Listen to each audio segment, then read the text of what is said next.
ሰላም አድማጭ ተመልካቾቻችን፣ ከአክብሮት ጋር ወገናዊ ሰላምታችን በያላችሁበት ይድረሳችሁ። ይህ በዓለም አቀፍ የፋኖ አስተባባሪ ኮሚቴ እየተዘጋጀ የሚቀርበው የማይጠይቅ ትውልድ በሚል አብይ ርዕስ ስር በተከታታይ የምናቀርበው ዝግጅታችን ነው። የአማራ ሕዝብ ዘመን ያዘመናቸውና ጊዜ የሰጣቸው ገዢዎች ባለፉት 50 ዓመታት በትከሻው ላይ ተጭነው የሐሰት ትርክት ፈጥረው ያልሰራውን ሰርቷል ያላለውም ብሏል በሚል አገር አቅንቶና ድንበር ጠብቆ ኢትዮጵያን እንዳንድ ነፃ አገር በልህቀት ያቆያትን ነገድ ባይተዋር በማድረግ ፍትህ ተነፍጎት በአገሩ መጻተኛ አድርገውት ቆይተዋል። ይህም የሆነው መጠየቅ የሚገባው ትውልድ ባለመጠየቁ በኢትዮጵያዊነት ተሸብበው ለማንነቱና ለህልውናው ሳይታገል በመቆየቱ ነው። ዛሬ ዕድሜ ለፋኖ የህልውናውን የትግል አርማ ከፍ አድርጎ በማውለብለብ ትግሉን ወደ አዲስ ምዕራፍ አሸጋግሮታል። የዝግጅታችንም የተዛባ ታሪክን በማቃናት አማራው ለህልውናው የሚያደርገውን ትግል በመረጃና በማስረጃ የተደገፈ ዝግጅት ማቅረብ ነው። በዛሬ ዝግጅታችን አቶ ተክሌ ሻውን ይዘን ቀርበናል። የመወያያ ርዕሳችን የህልውናው ትግሉ ለድሉ የሚያበቃው ግልጽና መነሻና መድረሻ ሲኖረ ነው የሚል ነው። እንደተለመደው በዝግጅቱ መጨረሻ የማዳበሪያ ሀሳቦች ይኖሩናል። አብራቸውን ቆዩ። ጋሽ ተክሌ ቀጥል። አመሰግናለሁ። የህልውና ትግሉ ለድል የሚበቃው ግልጽ መነሻና መድረሻ ሲኖረው ነው። አማራነትን ዘግይተውም ሆነ ፈጥነው አውቀውም ይሁን ወቅት አስገድዷቸው ተቀበልን ያሉ ቡድኖችና ግለሰቦች ስለ አማራው የህልውና ትግል መነሻ ምክንያቶች ሊከተለው ስለሚገባ ርዕዮትና መዳረሻ ግብ ምን እንደሆነ በግልጽና በማያሻማ መንገድ ሲገልጹ አይሰማም። በተመሳሳይ ሁኔታ የፋኖ መሪዎች ነን የሚሉ ቡድኖች መመሪያችን ነው ብለው ባሰራጩት የትግል ፍኖተ መንገድ ወይም ፕሮግራም የአማራው የህልውና አደጋ የተጋረጠበት ባለፉት 50ና 60 ዓመታት እንደሆነ አድርገው ሲያቀርቡት ታዝበናል። ይህ ከፍተኛ ስህተት ከሚከተሉት መንገዶች ሊመነጭ እንደሚችል እንገነዘባለን። አንደኛው መንገድ ብዙ ሂደንበት ለውጥ ባላመጣ የተዋልደናል ተዛምደናልና ኢትዮጵያዊነት የሚሉ ኢትዮጵያውያኖች ተሳሰብ የሚመነጭ ነው። ሁለተኛው መንገድ የወራሪ ሰፋሪዎችን ማንነትና የኢትዮጵያን የመካከለኛውን ዘመን ታሪክ በቅጡ ካለመርዳት የሚመነጭ ነው። ሶስተኛው መንገድ የፋኖን የህልውና ትግል ጠልፎ ለመጣልና የትግሉን ሂደት አወሳስፎ እንዳለፉት ሁሉ አማራውን ተጠቂና ተዋራጅ ሆኖ እንዲቀጥል ታስቦ ከሚሰራ የአማራው አውራ ጥላቶች ከሚሰጥ የቤት ስራ የሚመነጭ ነው። አራተኛው መንገድ የትግሉን መነሻ መሰረታዊ ምክንያቶች፣ የትግሉን ርዕይ፣ ዓላማና ግብ ምን እንደሆነ አንጥሮ ያወጣ የትግል ፍኖተ መንገድ አለመኖር የተነሳ ሁሉም ባመነበትና በመሰለው የሚወረውረው ያልጠራና ያልነጠረ ሐሳብ መዛመት የሚመነጭ ነው።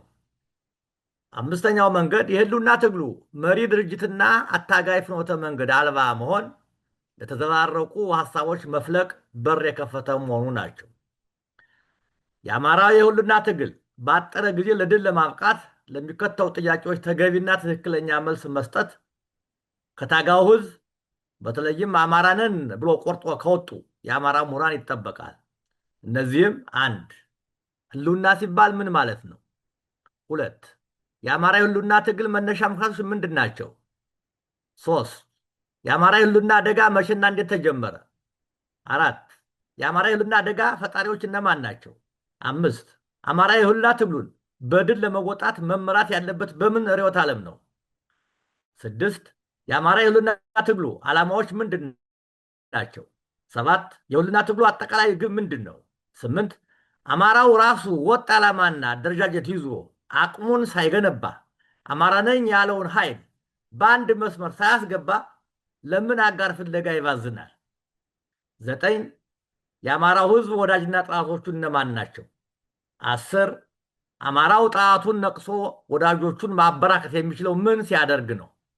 ለእነዚህ ጥያቄዎች በሀቅ እውነተኛ ታሪክና በነባራዊ ዓለም ላይ ተነስተን የምንሰጣቸው መልሶች የህልውና ትግሉ ትክክለኛ ፈሩን ይዞ እንዲጓዝና በአጭር ጊዜ ውስጥ ለድል እንዲበቃ ይታመናል። አንድ ህልውና ሲባል ምን ማለት ነው? ኪዳነ ወልድ ክፍሌ መጽሐፈ ሰዋስው ወግስ ወመዝገበ ቃላት ሐዲስ በተሰኘ መጽሐፋቸው እንዲህ ሲሉ ቃሉን ይተረጉሙታል። ህልው የሚለውን ያለ፣ የኖረ፣ የነበረ፣ የሚኖር፣ ነባር፣ ቋሚ፣ እውነት ሲል ይገልጸዋል። ህልውና የሚለውን ደግሞ ነዋሪነት፣ አኗኗር፣ ኑሮ ማለት ይተረጉመዋል።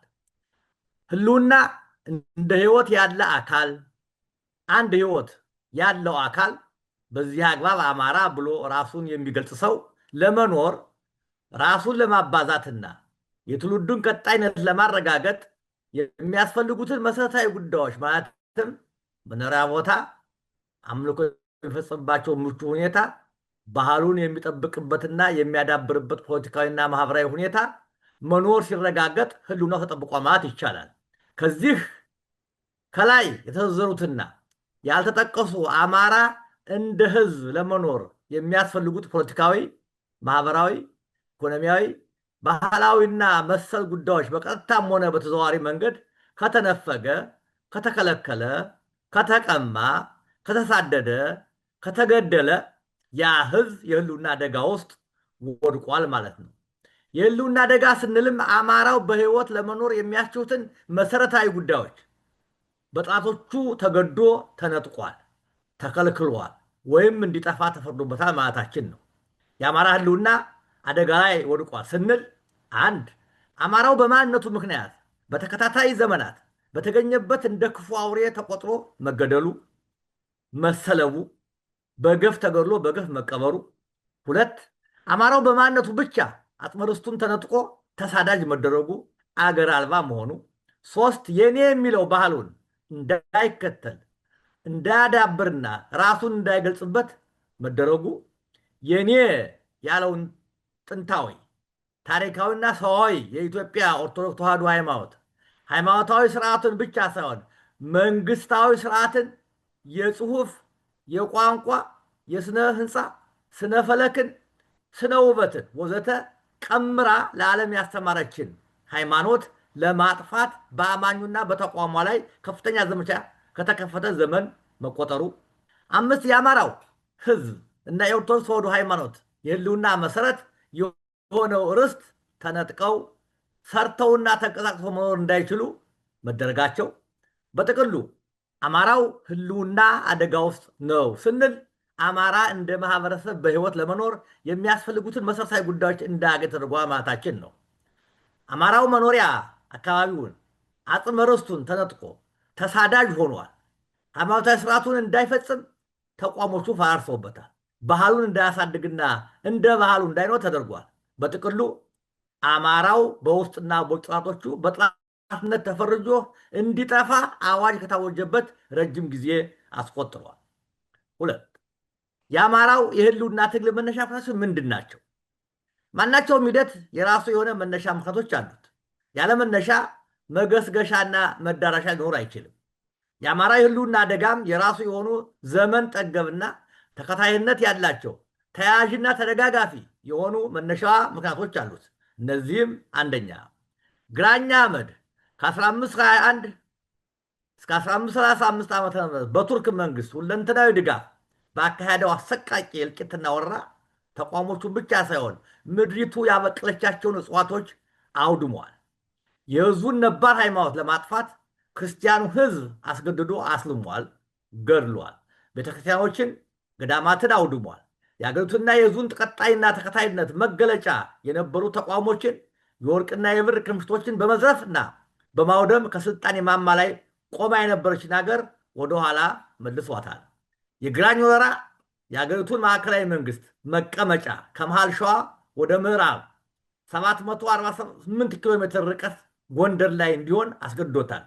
የማዕከላዊ መንግስት ማዕከሉን ሸዋን ለቆ ቀደም ምዕራብ ለቆ ወደ ምዕራብ መገፋት ኢትዮጵያ በቀይ ባህርና በህንድ ውቅያኖስ ምዕራብ ዳርቻ የነበራትን ባለቤትነት በማሳጣት ለተከታታይ ጥቃት መግቢያ በር ከመክፈቱም በላይ ምስራቁ፣ ደቡቡና ሰሜን ምስራቁ ያገውቱ ሰፊው ለሙና ድንግል መሬት የግራኝን እግር በመከተል በባንቱና በሶማሌ ጎሳዎች ተገፍተው ወደ ኢትዮጵያ ምድር ለገቡ ወራሪ አረመኔዎች መስፋፋትና ተዳርሎ መኖር የሚያስችል ሰፊ ዕድል ሰጣቸው። በግራኝም ሆነ በአረመኔው ወረራ የማንነት፣ የባህል፣ የሃይማኖትና የርስት ነጠቃና ድምሰሳ የተፈጸመበት አማራ የተሰኘው ነገድ ነው። ሁለተኛ፣ የግራኝን ወረራ ተከትሎ ግራኝ ያዳከመውን መንግስትና መንግስታዊ አስተዳደር የህዝብ አንድነትና አኗኗር ክፍተት በመጠቀም በነባር ህዝቦች ማለትም በአማራው፣ በሽናሻው፣ በሃዲያው፣ በሲዳማው፣ በከምባታው፣ በአፋሩ፣ በሶማሌውና መሰል ነባር ህዝቦች ላይ ነፍስ ያወቁትን በመግደልና በመስለብ ሴቶችና ህፃናትን በሞጋሳና በጉዲፍቻ በሚሉት አረመኔነት የተባህሪያቸው በሆነው ባህላቸው ማንነታቸውን አስለውጠዋል። በኃይል ማንነታቸውን ያስለወጧቸውን ሰዎች ደግሞ ገበሮ በማለት በባርነት ለአረቡ ዓለም ሸጠዋቸዋል። የነባር ነገሮችን አጽመ ርስቶችን በመቀማት እንደ ዋርካ ሰፍተው እንደ ሰርዶ ተታተው እንደ ሽብሃ ለምልመው እንዲኖሩበት ሆነዋል። በአረመኔ ወረራ ወቅትም የጥቃታቸው ቀዳሚ ተጠቂ የሆነው አማራ የተሰኘው ነገድ ነው። አማራ የተሰኘው ነገድ ኦርቶዶክስ ሃይማኖት የተሰኘው የሃይማኖትና የነባር ነገዶች ማንነት የትስስር መገለጫ የሆኑት የወል ሴቶችንና ባህሎችን ናቸው። ወራሪ አረመኔዎቹ የነባር ነገዶችን ማንነት፣ ባህል፣ ቋንቋና ሃይማኖት በማጥፋት አልረኩም። ከነዚህ በተጨማሪ ነባር የአካባቢ ስሞችን በየጎሳችን ለወጡ። ለምሳሌ ቢዛሞን ወለጋ፣ ፈጠጋራን ሐረርጌ፣ ደዋሮን አርሲ፣ ግራሪያን ሰላሌ፣ ቤተ አማራን ወይም ላኮ መልዛን ወሎ፣ ገኝን ከምሲ፣ አንጎትን ራያ፣ ቤተ ጊዮርጊስን ወረይምኑ ወዘተ በማለት ለወጡት የህልውና አደጋ ከዚህ በላይ በምን ይገለጻል? በማለት ለወጡት የህልውና አደጋ ከዚህ በላይ በምን ይገለጻል? 3 የቅኝ ገዢዎች ነባርና ጠንካራ ተቋሞችና የተቋሞቹ ባለቤቶች የማጥፋትና የማዳከም ሴራ። ኢትዮጵያ ከግራኝና ከአረመኔው ወረራ ሳታገግም የተከተለው የዘመነ መሳፍንት የስልጣን ግብግብን ተከትሎ ጀርመን መካከለኛው አፍሪካን ቅኝ ግዛቷ ማዕከል ለማድረግ ወሰነች። ይህንም እንዲያመቻት ዮሐን ክራፍ የተሰኘ ሰላይ ወደ ንጉሥ ሳህለስላሴ ሸዋ ላከች። ክራምፍም ከንጉሱ ጋር በፈጠረው መልካም ግንኙነት ተጠቅሞ አማርኛ፣ ግዕዝና ጋልኛ ቋንቋዎችን አጠና። በዚህ ጥናቱም አረመኔዎች አንድ አይነት ስነልቦና፣ አንድ አይነት ታሪክ፣ አንድ አይነት መልክዓ ምድርና ሃይማኖት እንደሌላቸው ተረዳ። እነዚህ ነገዶች አንድ አይነት ቋንቋ፣ ባህል፣ መልክዓ ምድርና ታሪክ እንዲኖራቸው ቢደረግ ለጀርመን መካከለኛው አፍሪካን ቅኝ ግዛት ለማድረግ ላለው ዓላማቸው ምቹ ሁኔታ እንደሚፈጥር አመነ። ለዚህም ሰዎችን ለመመልመልና ለማደራጀት የሚረዳው ኦርቶዶክስ ተዋሕዶ ሃይማኖትን ለመገዳደር የሚያስችል የፕሮቴስታንት ሃይማኖት ተቋም ወለጋ ግንቢ ላይ መሰረተ። በዚህ ተቋም የአማራና የኢትዮጵያን ጠል አራማጆችን አፈራ። ጋነግ ወይም ኦነግ ከዚህ ቤተ እምነት ተፈለፈለ። ቀጥሎም አረመኔ የሚለው መጠሪያ አማራ እንደሰጣቸውና ይህም የፈሪነት መገለጫ እንደሆነ የሐሰት ትርክት በመፍጠር የኔ የሚሉት የመሬት አካል ኢትዮጵያ ውስጥ እንዲኖራቸው የጀርመን አገር አንዲት የወረዳ ግዛት ከሆነችው ኦሮማንያ ስሙን በማዳቀል የሚመሰርቱትን አገር ኦሮሚያ የኦሮሞ አገር በሚል እንዲጠራ፣ ቋንቋቸውን ኦሮምኛ እንዲሉ፣ ነገዱን ኦሮሞ ብለው እንዲጠሩ መጽሐፍ ጻፈ። ይህንም ቀለም ቀመስ የሆነውና በግንቢ የፕሮቴስታንት ቤተ እምነት ተኮትኩተው ያደጉት ሰዎች እንደ ሌንጮ ለታ፣ እነ ዲማ ነገዎ ወይም ዮሐንስ ነገዎ የዚህ መጽሐፍ ሐሳብ ምርኮኛ ሆኑ። የነገዱን ትውልድ በጸረ አማራና በጸረ ኢትዮጵያ የሐሰት ትርክት ያላንዳች ሀግባይ ኮትኩተው አሳደጉት።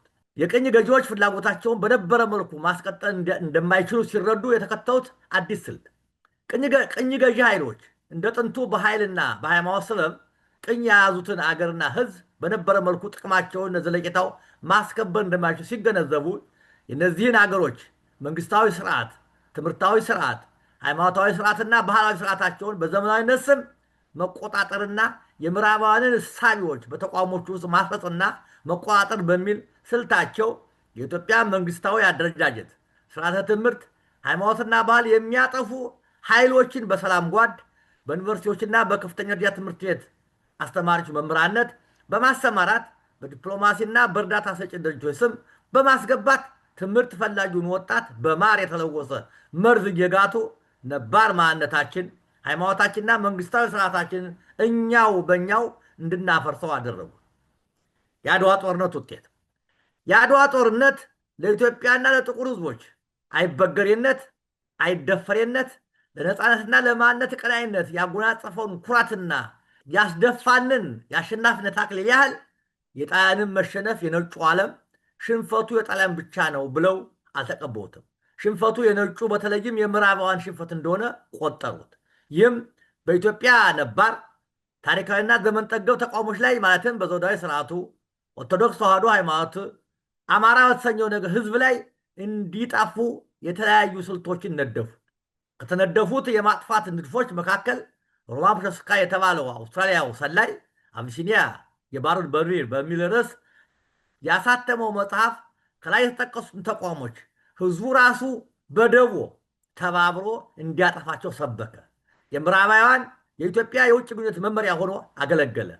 በ1964 ዓ ም የአሜሪካ አስተዳደር በሄንሪ ኪሲንጀር የተዘጋጀውን ኢትዮጵያን እንዳትበለጽግ ህዝቧም አንድነት እንዳይኖረው በእርስ በርስ ጦርነት ውስጥ እንድትኖር አሜሪካ መራሽ ጦርነት በተከታታይ እንዲደረግ፣ ወጣቱ የወላጆቹ ጡረተኛ እንዲሆን፣ የወሊድ ቁጥጥርን በማስፋፋት እንዲደረግ ወዘተ ሲል ያዘጋጀው አማራን፣ ኦርቶዶክስንና ነባር ሴቶችን ለማጥፋት የታቀደው ይህ የኪሲንጀር ዓላማ አማራና ኦርቶዶክስ ሃይማኖትን በእጅጉ ጎድቶታል።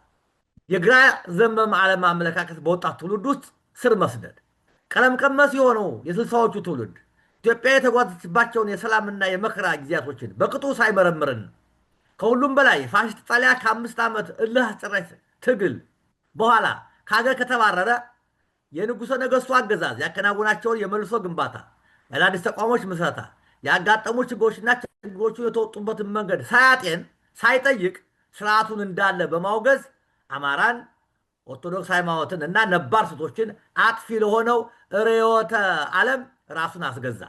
ወጣቱ ወይም ትውልዱ የተከተለው የዓለም አመለካከት ጸረ ሃይማኖት፣ ጸረ እምነት ብቻ ሳይሆን የነበረ መልካም ታሪክን ከስሩ የሚነቅል መርሁ ስር ነቀል ለውጥ የሚል ርዕዮቱ ህዝብን በመደብና በጎሳ በመከፋፈል በአጥፊና ጠፊ የሚፈርጅ ስለነበር ዘውዳዊ ስርዓቱ ኦርቶዶክስ ሃይማኖትና አማራ የተሰኘው ነገድ የኢትዮጵያ ህዝብ አውራ ጠላት አድርጎ ፈረጀ። በዚህም ዘውዳዊ ስርዓቱ ሲወገድ የዘውዱ ርዕዮተ ዓለማዊ ክንድ የነበረችው የኢትዮጵያ ኦርቶዶክስ ተዋህዶ ሃይማኖት ከዘውዱ ጋር በጠላትነት ተፈርጃ ከነበራት ክብርና ተደማጭነት ማማዋ እንድትወርድ ተደረገ።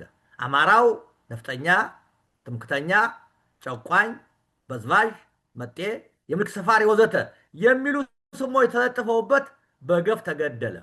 ከአረመኔ ወራሪና የመሬት ቅርምት የተረፈችውን ርስቱን በአዋጅ ተነጠቀ። ከገጠር ነፍሱን በጥርሱ ይዞ ከተማ የገባው አማራ ነፍጠኞችና የአዳሪዎች መናኸሪያ ሆነዋል በሚል እሳቤ በከተማና ትርፍ ቤት አዋጅ አማራው ቤቱንና ንብረቱን ተነጥቆ ባይተዋርና የቤተ መልካች ሆነ።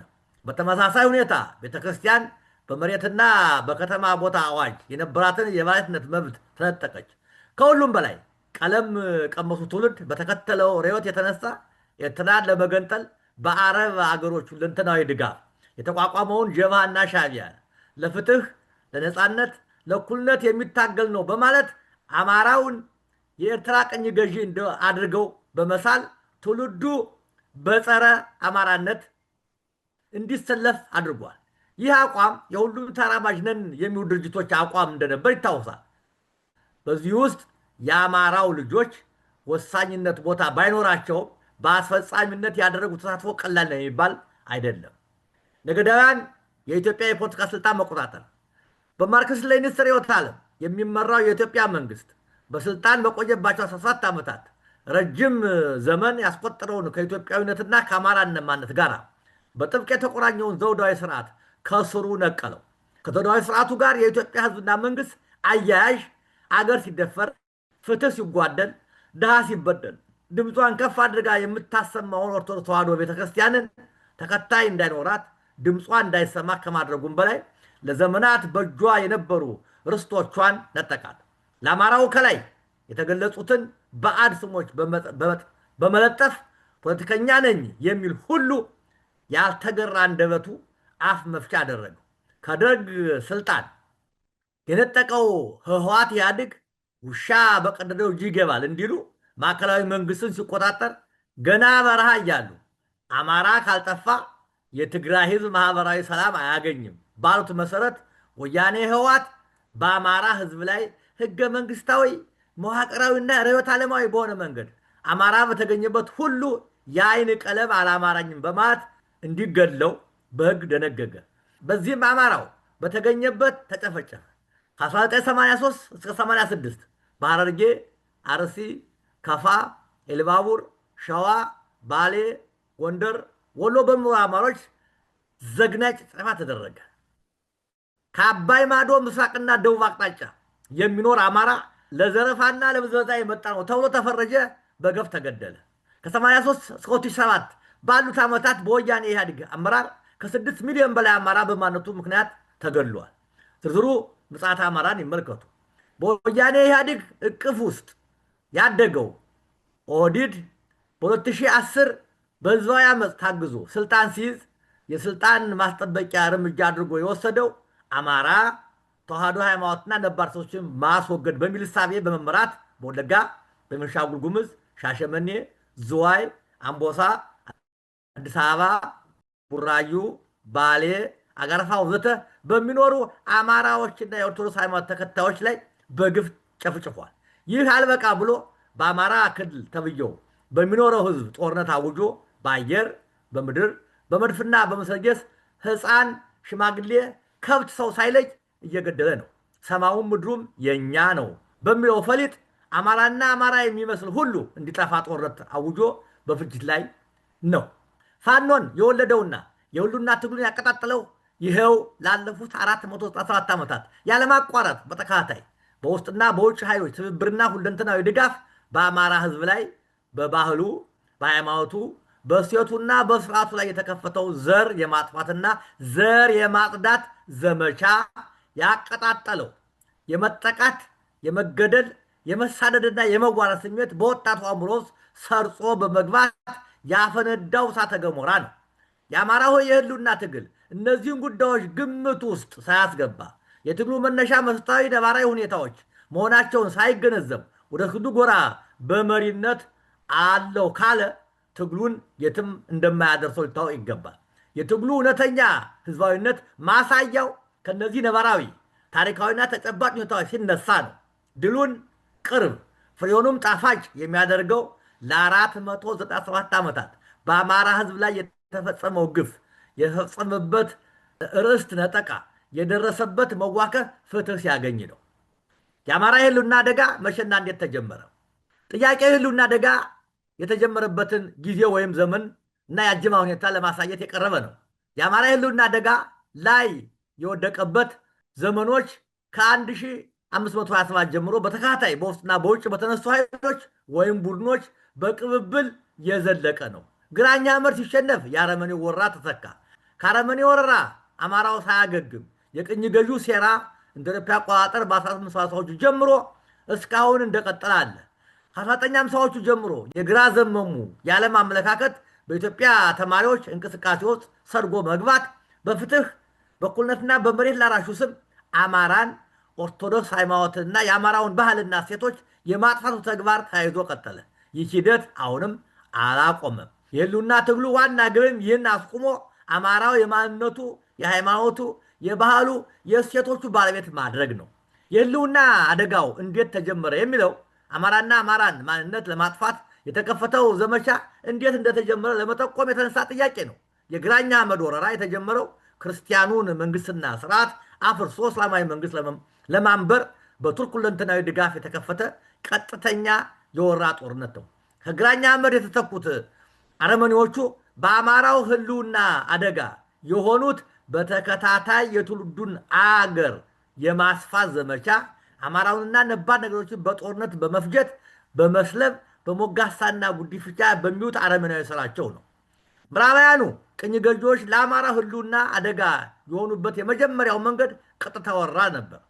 ይህ አልሳካ ሲል እሾህን በሾህ እንዲሉ በመጀመሪያ የራሳቸውን ዓላማ የሚያራምዱ ሰዎችን በገንዘብና በጥቅም በመደለል ለአመፅ በማነሳሳት በአማራውና በተቃውሞቹ ላይ አደጋ መጣል። ሁለተኛው ስልታቸው የአገሪቱን ስርዓተ መንግስት፣ ስርዓተ ትምህርት፣ ስርዓተ ሃይማኖት፣ ስርዓተ ባህል በትምህርትና በዘመን ስም የጥንቱን በማቆሸሽ የእነርሱን ስርዓት እንድንከተል በማድረግ ነው። ከሁሉም ስልቶች የሰራው ይሄኛው ነው ወይም የከፋው። ነገዳውያኑ የአማራ ሁሉና አደጋ የሆኑት አማራ ጠል የሆኑ ትርክቶችን በመተረክ ለምሳሌ ቡርቃ ዝምታ፣ ገዳ መልባ ትርክቱን ህገ መንግስታዊና ተቋማዊ በማድረግ አማራን ማጥፋት የሚለው ዓላማቸው ነው። አራተኛው የአማራ ህልውና አደጋ ፈጣሪዎች እነማን ናቸው? የአማራ ህልውና አደጋ ፈጣሪዎች ብዙ ናቸው። ዋና ዋናዎቹ የሚከተሉት ናቸው። አንደኛ በግራኝ የተመራውና በቱርክ ይደገፍ የነበረው ወራሪ ኃይል። ሁለተኛ የግራኝ ወራን እግር በእግር ተከትለው ኢትዮጵያ የወረሩት ሰፋሪ አረመኔዎች። ሶስተኛ መካከለኛው አፍሪካን የጀርመን ቅኝ ግዛት ለማድረግ የተላከው ዮሐን ክራፍ የጻፈው መጽሐፍና ሀሳቡን የደገፈው የጀርመን መንግስት። አራተኛ የአውሮፓ ቅኝ ገዢ ኃይሎች በተለይም ጣሊያንና የጣሊያን አድዋ ላይ መሸነፍ ያስቆጫቸው የምዕራባውያን ሀገሮች የተከተሉት አማራን፣ ኦርቶዶክስ ሃይማኖትን እና ተወዳጅ ስርዓቱን ለማጥፋት የተከተሉት ነባርነትና ኢትዮጵያዊነትን የማጥፋት ስልት። ከሁሉም በላይ የሄንሪ ኪሲንጀር ያወጣው የኢትዮጵያ ፖሊሲ። አምስተኛ ግራ ዘመሙ ርዕዮተ ዓለም የተከተለው ትውልድ ወያኔ፣ ህወሓት እና ኦህዴድ ብልጽግና ስልጣን መያዝ አማራውን በመዋቅር በህግ ለማጥፋት የሄዱበት ርቀትና ያጠፉት የፈጸሙት የዘር ፍጅት ለአብነት የሚጠቀሱ ናቸው። የአማራ የህልውና ትግሉን በድል ለመወጣት መመራት ያለበት በምን ርዕዮተ ዓለም ነው? ርዕዮተ ዓለም ማለት ንድፈ ሐሳብ ቲዮሪ ወደ ተግባር የሚለወጥበት የአንድ ማህበረሰብ የዕለት ተዕለት የተግባር መመሪያ የሆነ አስተሳሰባዊ እምነት ነው። ርዕዮተ ዓለም ህብረተሰብን እንዴትና በምን መልክ መደራጀት እንዳለበት የመንግስትና የማህበረሰቡ ልዩ ልዩ ክፍሎች የሚደራጁበትና የሚመሩበትን የሚወስን የዓለም አመለካከት ውጤት ነው። በዘመናችን የሚከተሉት ርዕዮተ ዓለሞች ከ21 ያላነሱ ርዕዮተ ዓለሞች አሉ። ካሉት ርዕዮተ ዓለሞች አማራው ለሚያደርገው የህልውና ትግል ተመራጩ የብሔርተኝነት ርዕዮተ ዓለም ነው። ናሽናሊዝም ወይም ብሔርተኝነት የተሰኘው ርዕዮተ ዓለም ልዩ ትኩረት የሚያደርገው ወይም የሚሰጠው ለተወሰነ ነገድ ታማኝና ጠበቃ በመሆን ለዚያ ነገድ ብሔራዊ ጥቅምና ማንነት ከግለሰብ በላይ ለቡድኑ መቆምና መቆርቆር ነው። ብሔርተኝነት ራሱን በተለየ መልኮች ይገልጻል። ብሔርተኝነት ራሱን በተለያዩ መልኮች ይገልጻል። ለምሳሌ በፖለቲካ እንቅስቃሴ ለዚያ ነገድ መንግስት የመሆን ወይም ራስ ገዝ እንዲሆን ባህላዊና ብሔራዊ ማንነትን ለማስጠበቅ መታገል ሊሆን ይችላል። የናሽናሊዝም ወይም ብሔርተኝነት ርዕዮተ ዓለም የተለያዩ መገለጫዎች አሉት። እነዚህም ታማኝነትና ቁርጠኝነት፣ የነገዳዊነት ወይም የብሔርተኝነት ዋና መገለጫው የኔነትና የተለየ ቁርኝት ለአንድ ነገድ ማድረግ ነው። ሁለት ነገዳዊ ማንነት፣ ይህ ብዙውን ጊዜ የጋራ የሆነ ማንነት የሚንጸባረቅበት ሲሆን ይህም ቋንቋን፣ ባህልን፣ ታሪክና መልክዓ ምድራዊ ይዞታን መሰረት በማድረግ የሚገለጽ ነው። ሶስተኛው ብሔራዊ ጥቅምን ማስቀደም ነው። የብሔርተኝነት ርዕዮተ ዓለም ከዓለም አቀፍና ከሌሎች ህዝቦች ይልቅ የግሌ ወይም የኔ ለሚለው ነገድ ብሔር ቅድሚያ ሊሰጠው ይገባል ብሎ የሚያምን ነው። አራተኛ ፖለቲካዊና ባህላዊ መገለጫዎቹ፣ ብሔርተኝነት ራሱን በፖለቲካዊ እንቅስቃሴ ሲገልጽ ባህላዊ ተግባሮች ላይ ተመስርቶ ራስን በራስ የማስተዳደር መብት እንዲከበርለት ለብሔራዊ ማንነቱ ይቆማል። አምስተኛው አዎንታዊና አሉታዊ ቅምጥ ፖቴንሻል ያለው ተጽዕኖ ብሔርተኝነትን አንድነትና የኔነትን ከማጎልበት አልፎ በአግባቡና በስርዓት ካልተያዘና ካልተመራ መነጠልና ብጥብጥን ሊያስከትል ይችላል። የብሔርተኝነት ማሳያ ምሳሌዎች፣ ፖለቲካዊ ብሔርተኝነት ነገዱ ወይም ብሔረሰቡ ራሱን በራሱ የማስተዳደር ፍላጎት ነው። ከውጭ ኃይሎች ተጽዕኖ ነፃ የመሆን ይህ ብሔራዊ ናሽናሊዝም ዋና የፖለቲካ መገለጫ ነው። ሁለተኛ ባህላዊ ናሽናሊዝም፣ ይህ ብሔርተኝነት የነገዱን ወይም የብሔሩን ቋንቋ፣ ባህል፣ ወግ ማራመድና የባህል ብሔርተኝነትን ማስፋፋት ነው። ሶስተኛ ሲቪክ ብሔርተኝነት፣ ይህ ርዕዮት ከተናጠል ማንነት ወጥቶ የጋራ ለሆኑት ቅድሚያ የሚሰጥ ለብሔራዊ የጋራ ማንነት መጎልበት የሚታገል ነው። አራት ነገዳዊ ናሽናሊዝም፣ ነገዳዊ ናሽናሊዝም የነገዱ ማንነት መገለጫ የሆኑትን የብሔራዊ ማንነቱ መገለጫዎች እንዲሆኑ የሚጥር ነው። በጥቅሉ ናሽናሊዝም ከፍተኛ ኃይል ያለው ርዕዮት ነው። የዓለማችን ታሪክ የቀረጸ ነው። ውስብስብ ክስተት ወይም ሁነት ነው። ምክንያቱም በሂደቱ አዎንታዊና አሉታዊ ውጤቶችን የሚከሰቱበት ነውና። የአማራ ህልውና ትግል ዓላማዎች ምንድን ናቸው? የትግል ዓላማዎች ስንል ትግሉ ሊያሳካቸው የሚገቡ ህዝቡና ተከታዩ ሊያውቅላቸው የሚችሉት የተቆጠሩ አጀንዳዎች ማለት ነው። ከዚህ አንጻር የአማራ ህልውና ትግል ዓላማዎች መሆን የሚኖርባቸው በእኔ እይታ ወይም ምልከታ የሚከተው ናቸው። አንደኛ፣ በአማራ ላይ የተፈጸመውን የዘር ማጥፋትና የዘር ማጽዳት ዓለም አቀፍ ወንጀል ማስቆም። ሁለተኛ፣ አማራ ጥልና አገር ክህደት አስተሳሰብን ማስወገድ። አምስተኛ፣ ማህበራዊ ፍትህን ማስፈን። አራተኛ፣ አማራ ህዝብ ሃይማኖቱ፣ ባህሉና ማንነቱ እንዲጠፋ የዘር ፍጅት እንዲፈጸምበት ያደረጉ ቡድኖችና ግለሰቦችን ለፍትህ ማቅረብ። ለአማራ ህዝብ መጥፋትና አገር አልባ መሆን በመሳሪያነት እያገለገሉ ያሉ ህገ አራዊት ኢትዮጵያና ህዝቧን ካለፈ መልካም ታሪኳ መልካሙን ወስዶ አገር የሚያጸና መንግስታዊ ስርዓት መተካት። በአገር ክህደት ኢትዮጵያን ወደብ አልባ ባደረጉ ቡድኖችና ግለሰቦች ለፍትህ ማቅረብ።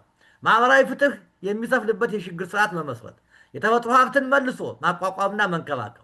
ከታሪካዊ ጠላቶቻችን የሚሰነዘርን የደህንነት ስጋት በዘለቄታ ማስወገድ የሚቻልበትን መንገድ በሰጥቶ መቀበል መርህ ስጋቱን ለዘለቄታው ማስወገድ።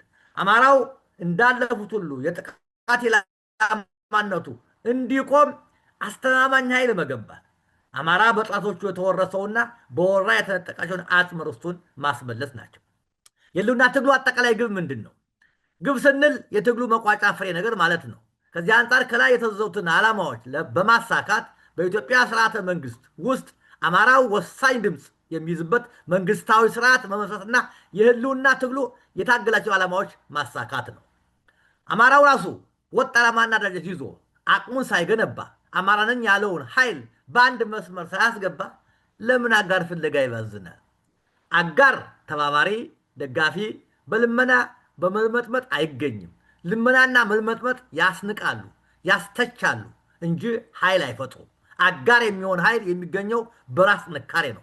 ጠንካራን ኃይል ማንም ለጥግ ለመከታ ለዋስትና ሲል ለወዳጅነት ደጅ ጠንቶ ይወዳጀዋል። በራሱ ኃይል ፈልጎ ይመጣል። በራሱ ጊዜ ፈልጎ ይመጣል።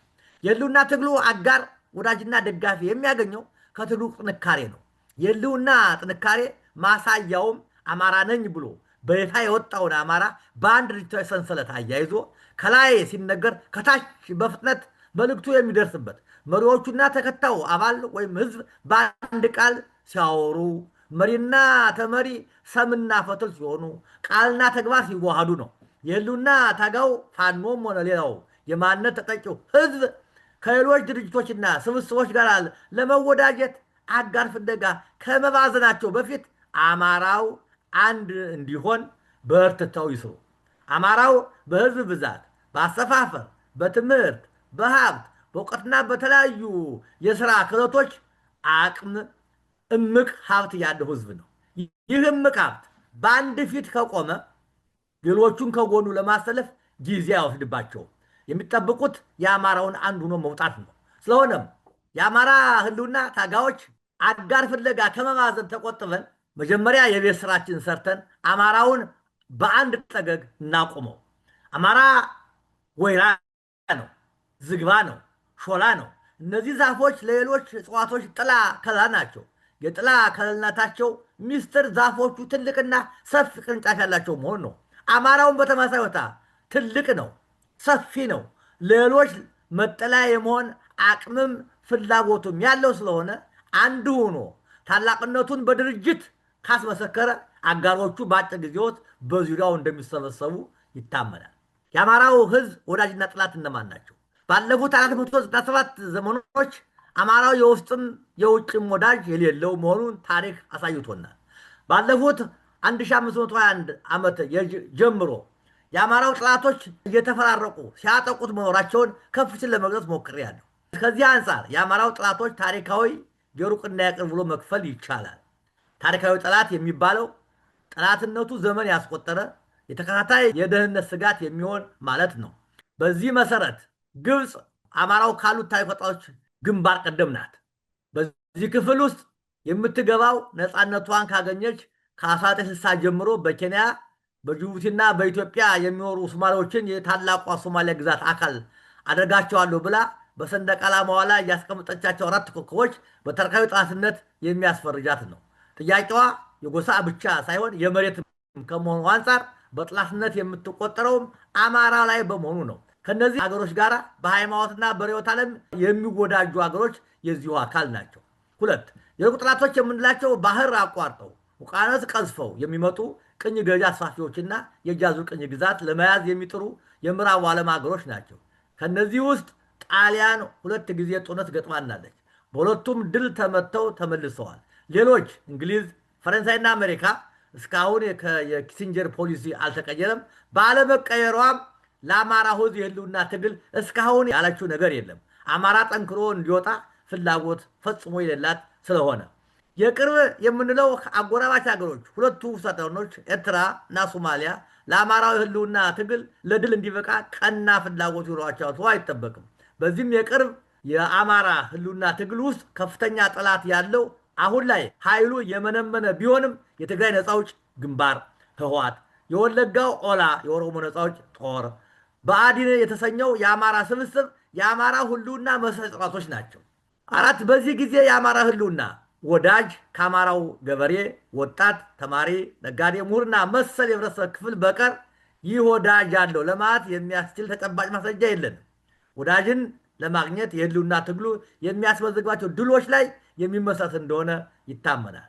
አማራው ጥላቱን ቀንሶ ወዳጁን የሚያበረክተው ምን ሲያደርግ ነው? ወዳጅ የሚገኘው ከድል አድራጊነት፣ ከአሸናፊነት፣ ከኃይል ብርታት ነው።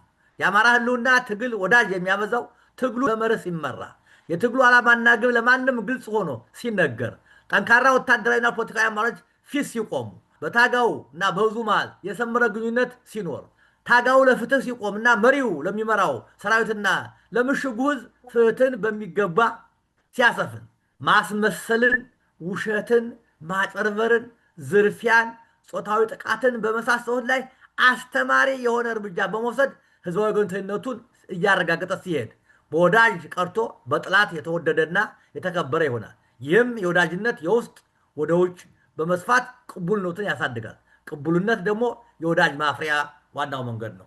ስላዳመጣችሁኝ አመሰግናለሁ። እናመሰግናለን ጋሽ ተክሌ። የዛሬውን ዝግጅት ከወቅቱ የፋኖ የትግል እውነታ ጋር ማዛመድ አስፈላጊ በመሆኑ የሚከተለውን ማለት አስፈላጊ ሆኖ አግኝቼዋለሁ። ለዚህም ትንሽ ስላልተቀደሰ ህብረት አንዳንድ ነጥቦችን ላንሳ። ያልተቀደሰ ህብረት ማለት በተለምዶ ተቃራኒ ወይም ተጓዳኝ ያልሆኑ ተብለው በሚታዩ ቡድኖች ወይም ግለሰቦች መካከል ያለውን አጋርነት ያመለክታል። ይህ ቃል ብዙውን ጊዜ የዓላማና የአካሄድ አንድነት የሌላቸው የሚፈጥሩት የማይፈለግ ግንኙነት ነው። አዎ፣ የዓላማ አንድነት ከሌላቸው ጋር ጉድኝት መፍጠር መጨረሻው ተያይዞ መጠፋፋት ወይም አንዱ ሌላውን አጠፍቶ በበላይነት የሚወጣበት እንደሆነ ታሪክ ያስተምረናል። በሂትለርና በስታሊን መካከል የተደረገው የሞልቶቭ ሪቤንትሮፕ በነሐሴ 23 1939 እርስ በርስ ላለመጠቃቃት ያደረጉት ስምምነት በ1941 በጀርመኖች ተጥሶ ሶቪየት ህብረትን በመውረር ለ27 ሚሊዮን የሶቪየት ዜጎች ሞት ምክንያት ሆነዋል።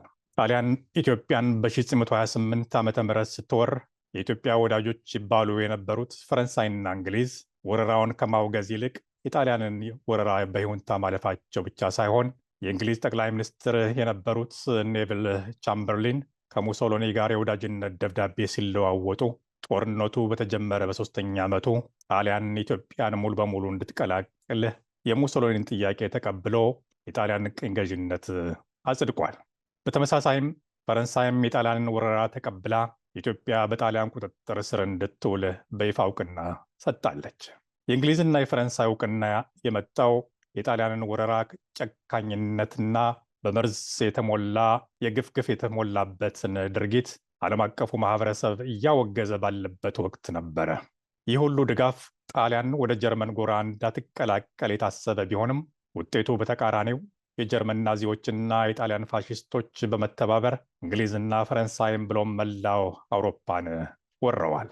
ከ1961 እስከ 1980 የደቡብ አፍሪካው የአፓርታይድ አገዛዝ፣ የሮዴዥያው የአሁኗ ዚምባብዌ ነጮችና ሞዛምቢክንና አንጎላን በቅኝ ገዥነት ትገዛ የነበረችው ፖርቹጋል ጥቁር አፍሪካውያንን ጨፍልቆን ለመግዛት ያደረጉት ያልተቀደሰ ስምምነት ለሶስቱም መጥፊያ ሆኗል።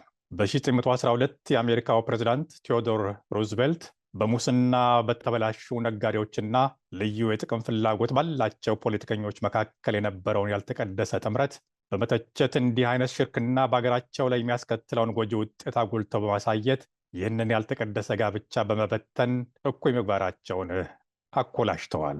በሀገራችን በደርግ ዘመን የኢትዮጵያ ማርክሳዊ ሌኒናዊ ድርጅት ህብረት ወይም ኢማሌድ የተባሉ 5 ድርጅቶች እርስ በርስ ከመጠፋፋት የሄዱበትን በህወሓትና በተሃት መካከል የተፈጠረውን የመዋሃድ ሙከራና መጠፋፋትን፣ በሻዕቢያና በጀብሃ መካከል የተፈጠረውን ልዩነትና መጠፋፋትን፣ በቅንጅት ጊዜ ለውህደት የማይበቁ ድርጅቶችን ለማዋሃድ የተሞከረበትና የህዝብ ትግል የተጨናገፈበትን በምሳሌነት ማንሳት ያስፈለገው በእስክንድር ነጋ ከሚመራው አፋድ ከተባለ ጸረ አማራ ድርጅት ጋር የአማራ ፋኖ ብሔራዊ ኃይል ማለትም አፋብኃ እያደረገ ያለውን የውህደት ድርድር ምክንያት በማድረግ ነው።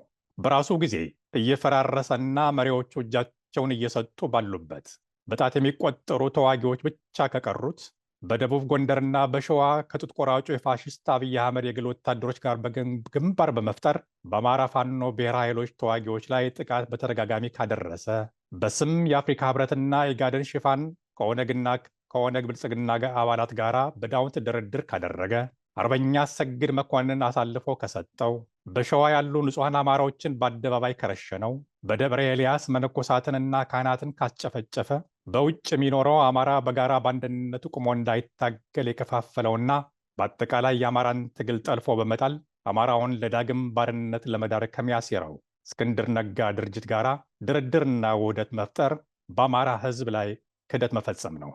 በራሱ ጊዜ እየፈራረሰ ካለው ከዚህ ድርጅት ጋር ውህደት መፍጠር እስከዛሬ በነበረው የአማራ ትግል መስዋዕት በሆኑ ወገኖቻችን ደም ላይ መቀለድ ነው።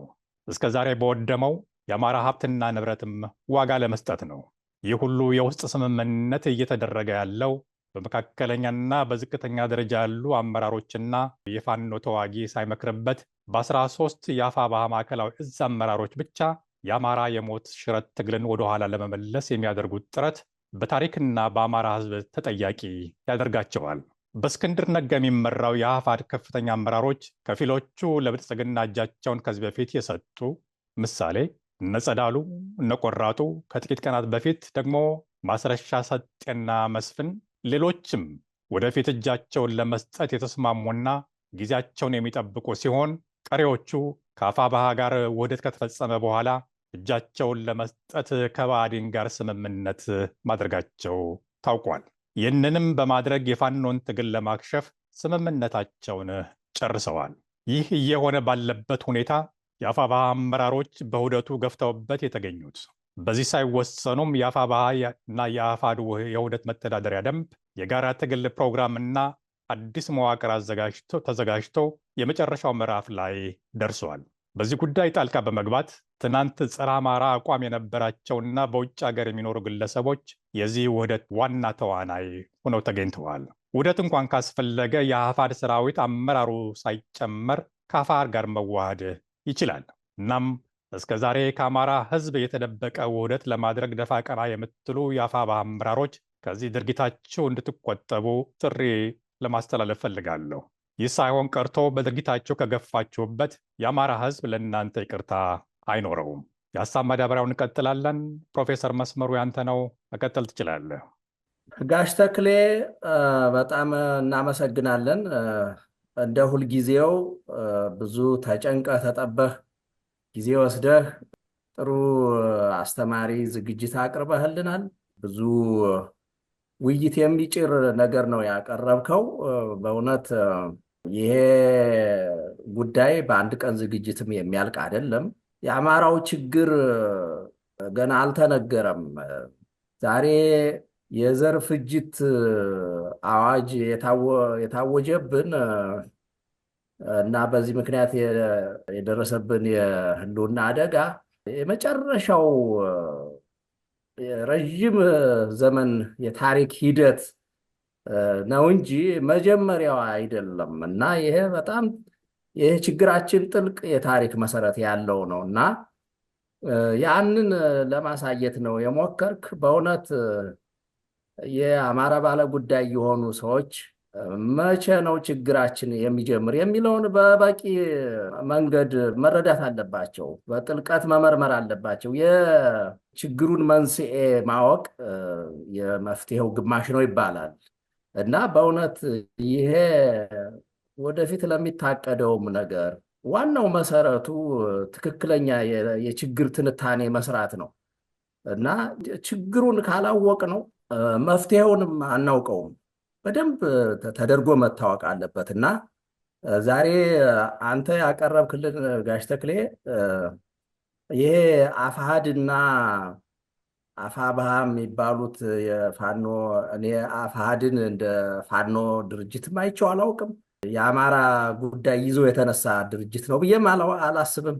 ጸረ አማራዎችን የሰበሰበ ዝም ብሎ በመሬት ላይ የሌለ ምናባዊ የሆነ ስብስብ ነው ብዬ ነው የምወስደው። ከዚህ በፊት ያወጡትን ማኒፌስቶ አይተነዋል። አንድም የአማራውን ጥያቄ ሊመልስ የሚችል ነገር የተነሳበት አይደለም። የአማራውን ችግር አድበስብሶ የሚያልፍ ነው እና ይሄ አቋማቸው እዚህ ሰሞኑን ወጣ በተባለው ሰነድ ላይ እስካሁን ድረስ የሰማነው ነገር የለም። እውነተኛ ሰነድ ይሁን አይሁን ያስተባበለው እስከሌለ ድረስ ትክክል ነው ብለን ልንወስደውም እንችላለን፣ ወይንም ደግሞ ወደፊት ሊያስተባብሉትም ይችላሉ። ዋናው ነገር ወደፊት የሚታወቅ ሆኖ ይሄ ትክክለኛ ሰነድ ይሁን አይሁን የሚለውን ወደፊት የምናውቀው ነው የሚሆነው። ግን ሆነም አልሆነም ያ እስከሚታወቅ ድረስ እዚያ ላይ የሰፈረው ጋሽ ተክሌ ዛሬ እንዳስረዳህን ፍጹም ስህተት ነው። የአማራው ችግር የተፈጠረው ገና የዛሬ 50 ዓመት አይደለም። አማራው በማንነቱ መጠቃት የጀመረ ከርስቱ መሳደድ የጀመረው መስጊድ እንደገባ ውሻ መደብደብ የጀመረው ባህሉ መደምሰስ የጀመረው ሀብት ንብረቱ መዘረፍ የጀመረው ዛሬ አይደለም። ዛሬ የኦሮሞ የሚባል ህዝብ ወደ ኢትዮጵያ ከመጣ ጊዜ ጀምሮ አማራው በወከባ፣ በመሳደድ፣ በውርደት፣ በዘረፋ፣ በሁከት እና የዘር ጥቃት እያስተናገደ የከረመ ህዝብ ነው። 450 ዓመት ይሆነዋል በትንሹ እና ከዚያ ነው ዛሬ አብይ አህመድ ምናልባት የመጨረሻው ሉባ ይሆናል እንጂ የመጀመሪያው አይደለም። ያ አያት ቅድመ አያቶቹ ከ16ኛው ክፍለ ዘመን ጀምሮ ሲፈጽሙት የነበረውን የዘር ጥቃት እያስቀጠለ ነው ያለው የአብይ አህመድ እና የሀገራችንን መሬት ከረገጡ ጊዜ ጀምሮ ሲካሄድ የነበረውን የዘር ጥቃት፣ የመሬት ወረራ፣ የንብረት ዘረፋ፣ የባህል ድምሰሳ የመንግስትን ኃይል የመንግስት ድርጅታዊ አቅምን ተጠቅመው የሚያካሂዱት አሁን ያሉት የኦሮሞማ ኃይሎች በተለያየ ጊዜ ዝግጅቶችን አቅርበናል እና ያንን ለሰከንድም ቢሆን መርሳት የለበትም የአማራው ባለጉዳይ። እኔ ያንን በደንብ አድርገህ ስለሄድክበት እኔ በዚያ ላይ ተመሳሳይ ነገር አልናገርም። ሌላ እዚህ ሰነድ ላይ የአፋሕድና የአፋብኃ የመግባቢያ ሰነድ ነው ተብሎ የወጣው ሰነድ ላይ ሌላ በጣም አደገኛ የጸረ አማራዎች አስተሳሰብ የሚያንጸባርቅ አገላለጽ አለ። ምን ይላል? እዚህ በርዕዮተ ዓለማዊ የትግል መስመራችን የሚለው ላይ ገጽ 7 ላይ እንደዚህ ይላል። አማራነት የአማራውን ኃይል በማስተባበር ጸረ አማራዎችና ካህዲ አማራዎች የሚፈጽሙብንን ዘር ተኮር ጥቃት፣ ማፈናቀል እና የርስት ወረራ ለማስቆም እንዲሁም ዘላቂ ጥቅማችንን ለማስከበር የምንሰባሰብበት የፖለቲካ ርዕዮታችን ነው ይልና የሚቀጥለው አረፍተ ነገር እንዲህ ይላል። ይህም ሲባል የአማራ ብሔርተኝነት የመታገያ መስመራችን ቢሆንም ብሔርተኝነታችን ህልውናችንን የሚታደግ ሌሎች ኢትዮጵያውያንን የማይገፋ የሌሎችን ማንነትና መብት የሚያከብር እንደ ሀገር ያለንን ምልከታ የማይቃረን መሆን እንዳለበት እናምንበታለን ይላል። አሁን ይሄ አረፍተ ነገር እዚህ ላይ መግባቱ አስፈላጊነቱ ምንድን ነው? ይሄ አማራውን በማሰብ የተጻፈ አይደለም። ይሄ ሌሎቹን አማራ ስጋት አይደለም ያከብራል ማንነታችሁን ብሎ መጻፍ ምን አመጣው? ይሄ እንግዲህ አማራው የሌሎችን ማንነት አያከብርም ነበር ማለት ነው። ይሄ ሁል ጊዜ ስንሰማው የነበርነው ክስ ነው። 450 ዓመት ሙሉ የዘር ጥቃት ሲፈጸምበት ከሰፋፊ ርስቱ ሲፈናቀል የነበረውን ህዝብ፣ ማንነቱ ሲደመሰስ የነበረውን ህዝብ፣ ሀብት ንብረቱ ሲዘረፍ የነበረውን ህዝብ የአማራ ደመኞች ጭንቅላት የተገጠመላቸው፣ የኦሮሞ ሉባዎች ጭንቅላት የተገጠመላቸው፣ የፋሽስት ጣሊያኖች ጭንቅላት የተገጠመላቸው የአማራ ደመኞች፣ ጥራዝ ነጠቅ የአማራ ባንዳዎች እና የአማራ ደመኞች አጠቃላይ ሲከሱን የነበረው ክስ ነው። ያ ጥቃት የደረሰበትን ህዝብ ታሪኩን ገልብጠው ማንነት የሚጨፈልቅ ወራሪ ተስፋፊ ህዝብ ብለው ከሰው ዛሬ ለደረስንበት የዘር ፍጅት በህገ መንግስት የተመራ የዘር ፍጅት ዳርገውናል።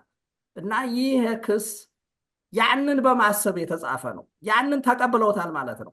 እና ይሄ በተለያየ ጊዜ በዚህ ይሄ አሁን አፋድነን የሚሉት ምንም አይነት የአማራ ጉዳይ የሌላቸው ሰዎች የአማራውን ትግል ለማስተጓጎል የተሰባሰቡ ሰዎች ናቸው።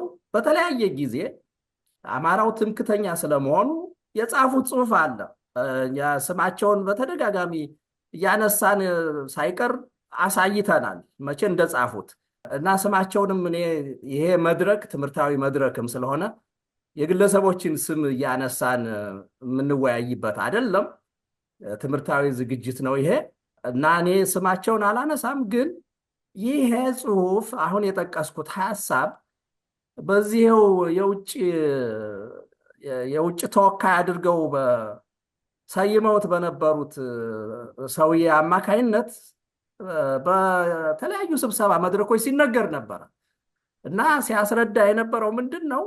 ይህንን የአማራውን ትግል የፋኖውን ትግል ለሌሎች ኢትዮጵያውያን በስጋት እንዳያዩት ማስረዳት አለብን ተብሎ ሲነገር ነበረ። ለምንድን ነው በስጋት የሚያዩት? ምን ስለሆነ ነው በስጋት የሚያዩት? የአማራ ፋኖ የሚታገልበት ትግል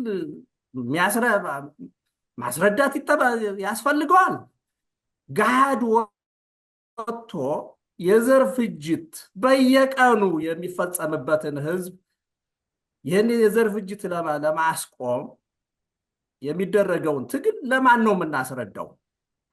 ዓለም ያወቀውን እና አስፈላጊነቱ ምንድን ነው?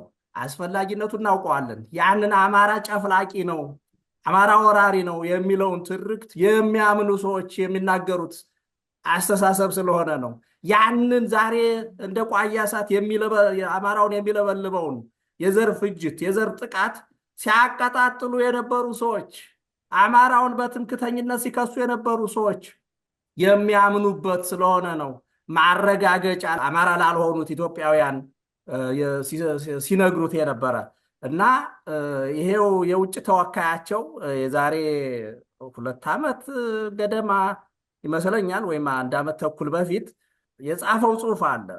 ይሄ አሁን ያነበብኩላችሁ ከዚህ ከጋራ ሰነዱ ላይ የሰፈረውን ሐሳብ ቃል በቃል ሊባል በሚችል ደረጃ አስረድቷቸዋል። የአማራው ትግል የፋኖው ትግል የአማራው ብሔርተኝነት አትስጉ፣ አይዟችሁ፣ አትፍሩ፣ ያከብራችኋል እያለ የተናገረውን የጻፈውም አለ፣ በጽሑፍ የተከተበ ነው። እና አንድ ቦታ እንዲህ ይላል፣ አማሮች በተለይ ባለፉት ዓመታት በዲሞክራሲና በመልካም አስተዳደር እጦት እንደ ሌላው ኢትዮጵያዊ ሁሉ እየተሰቃዩ መኖራቸውን ሳያንስ በማንነታቸው ላይ ያነጣጠረ ሌላ ጥቃት ሰለባ ሆኑ። አማሮች ብዙ ዋጋ በከፈሉላት ሀገራቸው በሞቱላት ኢትዮጵያ ውስጥ ጎጆ ቀልሰው ለመኖር ያልቻሉበት ሁኔታ በምድሪቱ ተፈጠረ።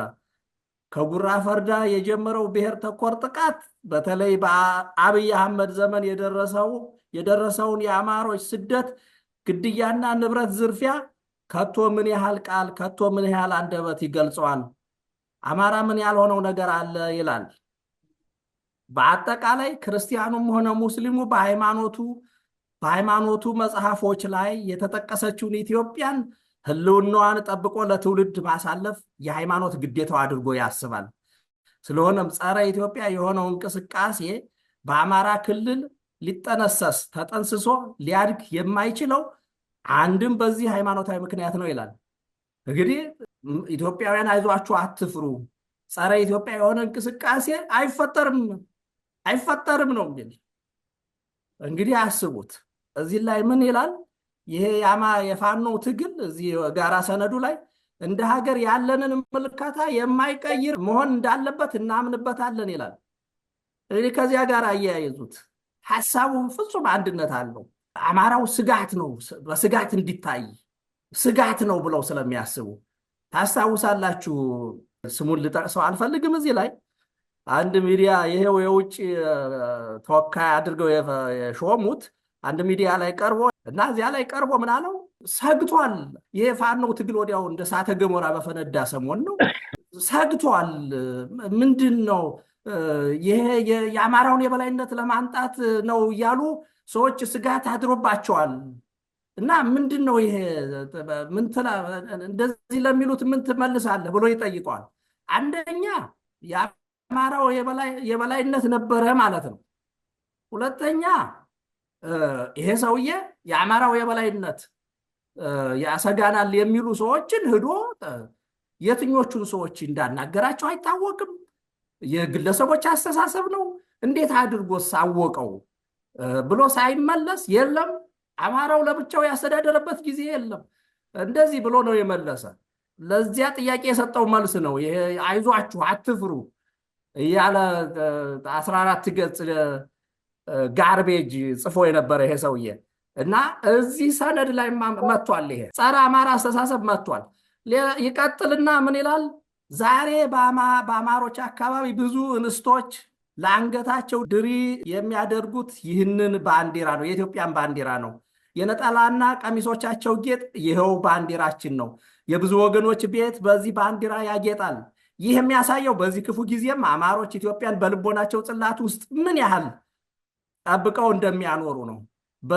በዚህ ህዝብ መሃል ጸረ ኢትዮጵያ የሆነ የብሔርተኝነት ንቅናቄ ከቶውንም አይበቅልም። አይዟችሁ አትፍሩ፣ ያ የምትፈሩት አማራ አይደመስሳችሁም ነው፣ ሌላ አይደለም። ይሄ እንግዲህ ልብ አድርጉ። አማራው 450 ዓመት የዘር ጥቃት የተፈጸመበት ለዚህ መልስ የሚሆነው መቼ ዕለት ነው አማራ የበላይ ሆኖ የሚያውቅ? ከማዕከለኛው አፍሪካ የመጡ ዘር አጥፊ ወራሪዎች የቦታውን እንደ ቤተ መቅደሱ የሚያየውን ሸዋን፣ ፈጠጋርን፣ ደዋሮን በመንግስተ ሰማያት የተሰየመውን ማንነታችን ይሄ የተሸከምነው ገላ የአማራነት ገላችን የተፈጠረበትን አፈር ቅዱሱን አፈር አርክሰው ኢሉ አባቦር ወለጋ የሚል የገሃነም ስያሜ ሰጥተው ያንን የቻለ ህዝብ መቼ ዕለት ነው የሌሎች ነገዶች ስጋት ሆኖ የሚያውቀው ለመሆኑ ብሎ መመለስ ነበረበት። ግን ያንን ስለተቀበለው የለም አይዟችሁ አትፍሩ ነው ያለ። አይነካችሁም።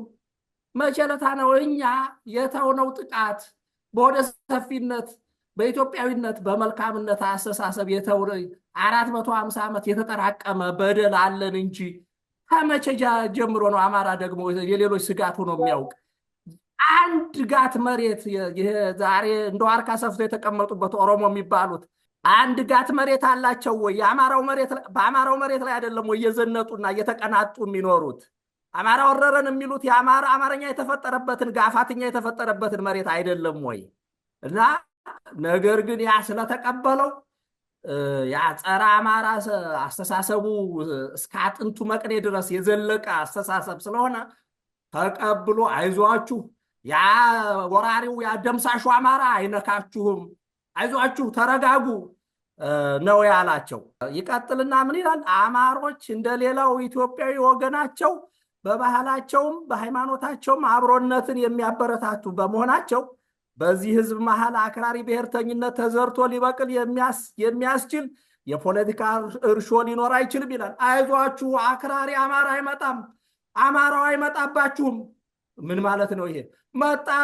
መጣብን፣ አማራው ተደራጅቶ መጣብን፣ ያ ወራሪ፣ ያ ጨፍላቂ፣ ያ የበላይነቱን የደመሰስ ነው አማራ መጣብን።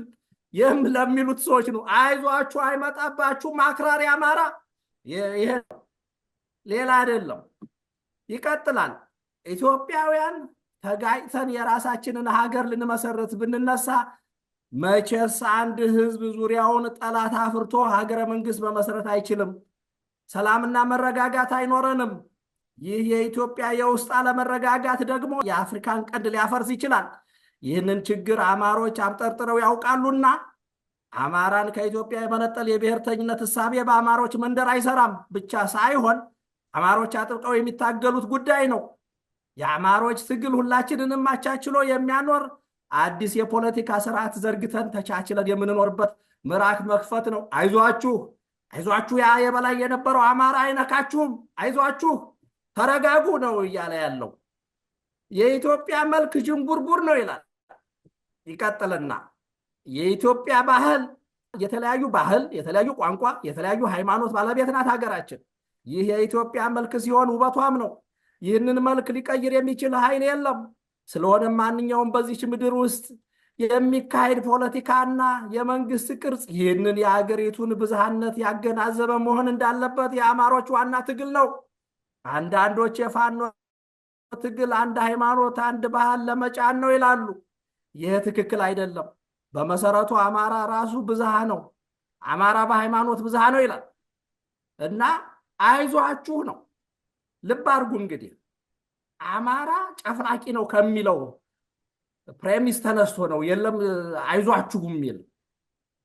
ይኸው ተመልከቱ እንግዲህ ከምዕራብ አፍሪካ የመጡ 450 ዓመት ሙሉ እያሳደዱ እንደ ቤተ መቅደሱ ከሚያዩ ርስቱ 450 ዓመት ሙሉ የዘር ጥቃት የፈጸሙበት ሰዎች እንደ ቤተ መቅደሱ የሚያየውን እንደ ማርና እንደ ወተት የሚጣፍጠውን ዳሞትንና ቢዛሞን ወለጋ የሚል የገሃነም ስያሜ የሰጡ ሰዎች ሲያጣቁት የኖረውን ህዝብ የበላይ ነው።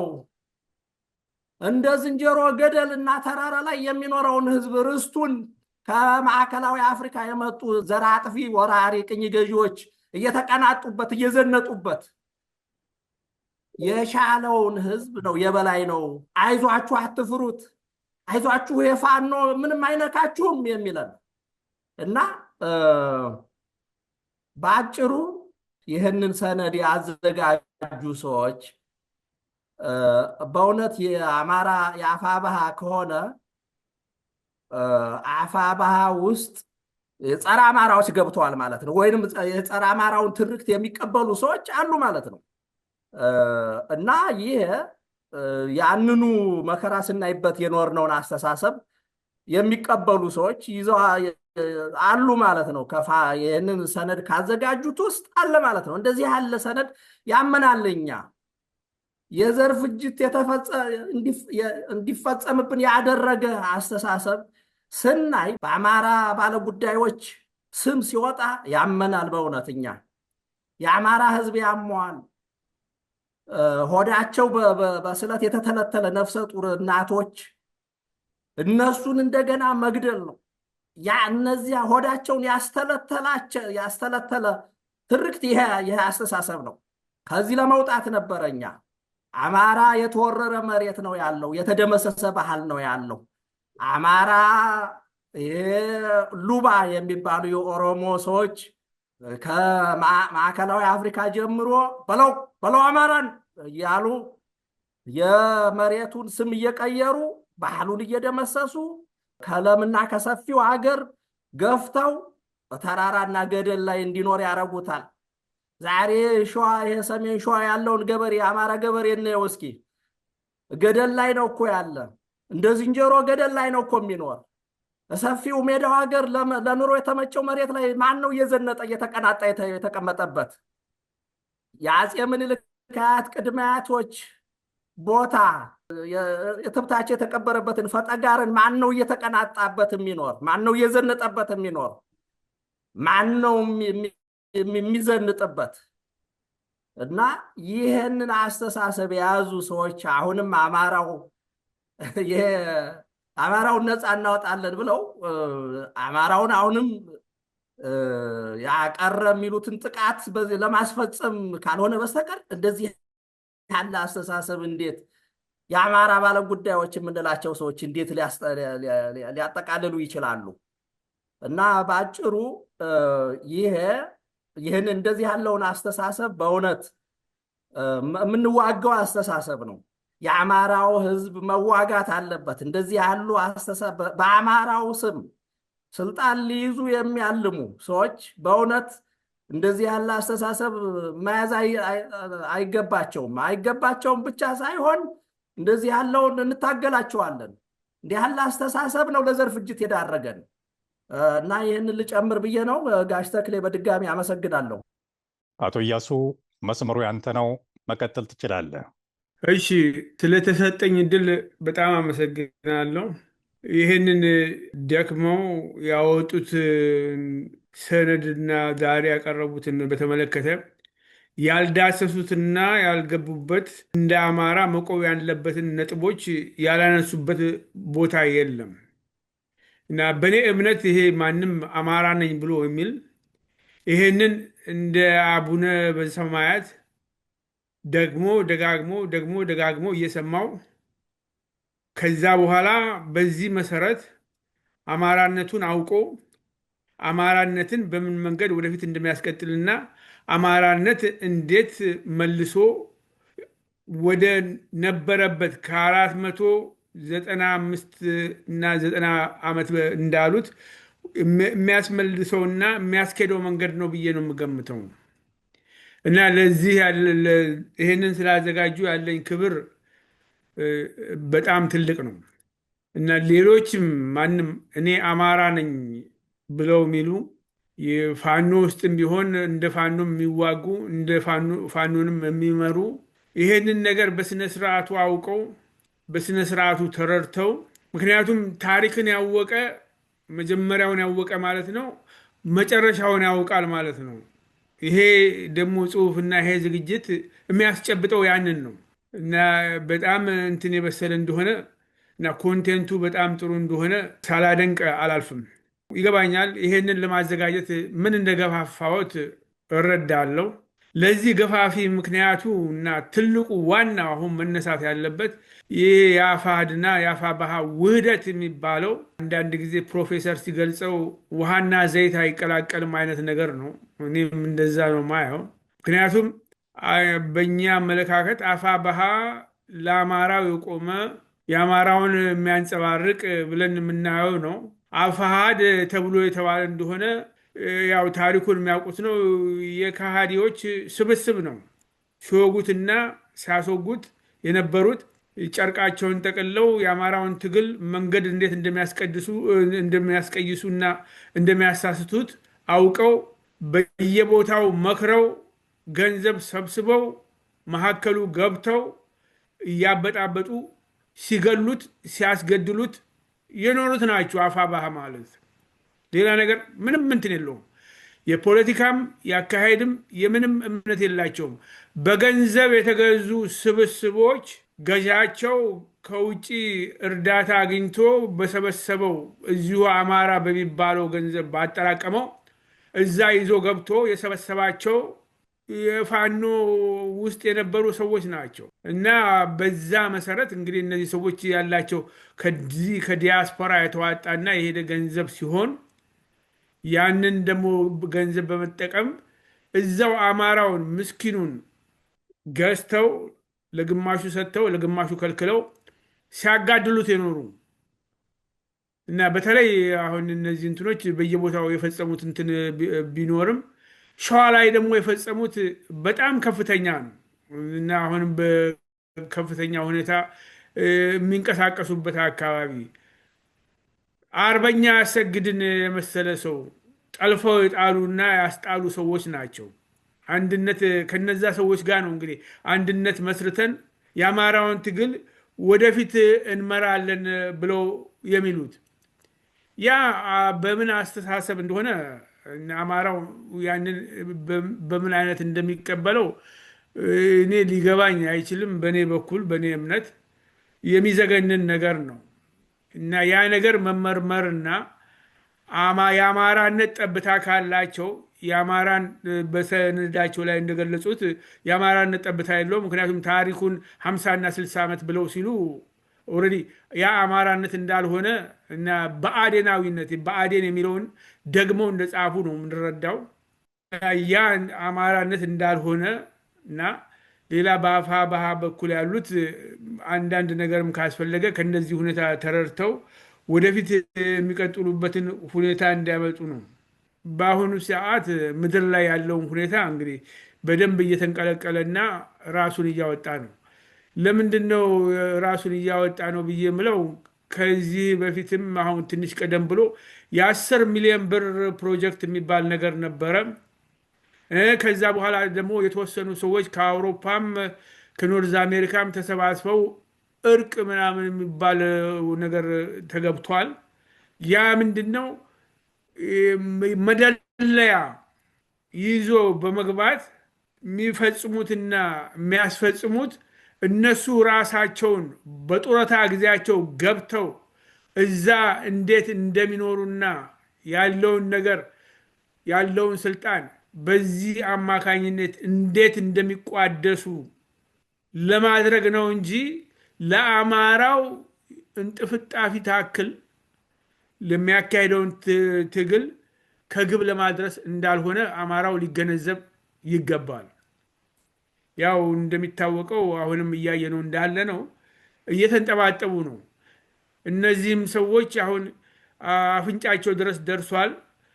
መንጠባጠቢያቸው ነው።